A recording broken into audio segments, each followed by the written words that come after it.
Hello there, and I'm feeling insane in the membrane because Christmas time usually kind of gets me a little bit wired and a little bit wacky.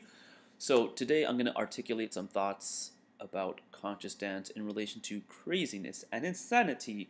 Because for a lot of people, dancing is a really crazy concept. If you're dancing for no reason, you kind of seem crazy because dance kind of appears to be a fruitless endeavor. There's no real point, there's no real end to it, except for the fact of I want to feel good. And I do want to expand on this thought by sharing a popular quote from a philosopher named Friedrich Nietzsche. And the quote goes, "And those who were seen dancing were thought to be insane by those who could not hear the music." Now, earlier in my life, I tapped into a song inside of me and I was listening to it quite a bit. But my external reality and the influencing factors around me were kind of counterintuitive to the song that I was hearing, and it was creating a lot of disharmony in me as a person. And for a long time, I just kind of shut down the internal music because I did not like the disharmony. So I just figured I'm going to change my tune to line up with my external reality so I don't have this chaos happening within me. So over time, you can imagine how this is going to go. So I'm avoiding this disharmony that exists in me and just kind of shutting it down and just pretending it doesn't exist. And as time goes on, I went crazier and crazier. So the message that I kind of got from this lesson was, if there's going to be disharmony, it's better just to create the harmony inside. Like, just for me to follow the song inside of me and listen to that and dance to that rhythm, because I can't really control the rhythm and the music outside of me. There's all these factors. There's only things I can really control are my thoughts, my words, and my actions. So if I line up my thoughts, words, and actions with the song that's inside of me, that's something I can control and create harmony overall. And even though there's something outside of me externally, what does it really matter if I'm feeling harmonious internally?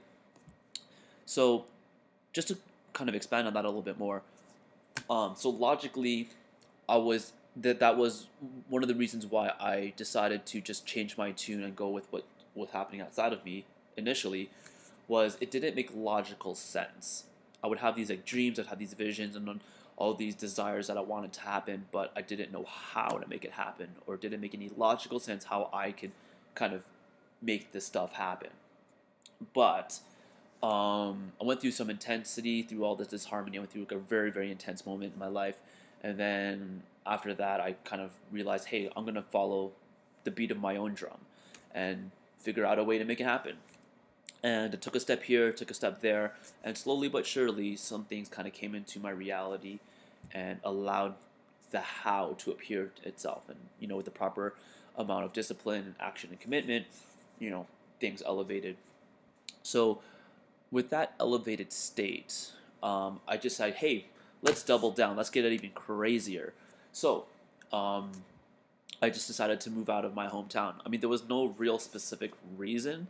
I was just like, I want some adventure. I want a little bit more clarity in my life. I want to practice some independence and just really apply the stuff I've been learning the past 5 years and just see, how well do I really know it? Let's put it to gear. So it's like I'm gonna move out of Mississauga, Ontario, this like suburban neighborhood that I've been living, or suburban city that I've been living my entire life, and I'm gonna move 5,000 kilometers across the other side of the country in a city or a small town in the mountains I've never been to before, where I don't know anyone, I don't have a job, I have no place to live, but I just have a bunch of cash and a car, and I'm just gonna go. Makes zero logical sense. I'm like, whoa, like whatever, let's just make it happen. And turns out, yeah, it seemed like a pretty bad decision. As soon as I got there, I was like panicking, like, whoa, what did I do? Like, this is just absolutely bonkers.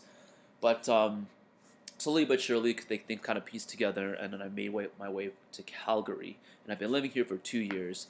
And just to put a long story short, I just found conscious dance, and it's a really strong passion of mine. I mean, music has just always been, I've always had a very intimate relationship with music my entire life, and dance appears to be what is opening up the path for me now. And there's this whole thing with conscious dance of using dance as a form of moving meditation that really resonates with me, and it's very powerful. in my life, and I'm beginning to share it with some individuals and having some very, very strong impact in a positive way in their life too. So yeah, so sometimes things appear to be a little crazy, but if I just stick with it and dance the song of life, just dance with life, treat life as a song and dance with it, then things will make sense over time. But when I sit down and get too much into my head and think about things logically, that's when things became really crazy inside and outside and overall just crazy. So might as well just follow the beat of my own drum, listen to my song internally, and dance with that tune, and everything just kind of lines up and works together pretty well. So that's are my thoughts on conscious dance and being crazy. If you wanna leave a comment or have a question and engage in some kind of conversation, I would be glad. I'd be thrilled to make it happen. So please do if you're curious about that. So it is still the Christmas season and the New Year season, and a lot of dances are not happening too much. So there is one happening on Thursday night at WNM. Much gratitude to Mike Yaunish for holding this throughout the Christmas season. So I will be there. I will put the link in the Dropbox. And also this Friday, I'm going to put up the third piece of Sacred Geometry on auction. And it is this sweet piece over here.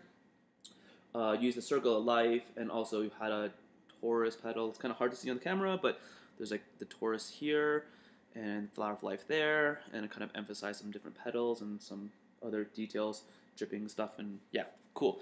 If you want, I will post up on Instagram and Facebook if you want to put an auction for that, and if not, inshallah. Thank you very much, and we will see you all sometime or not, inshallah.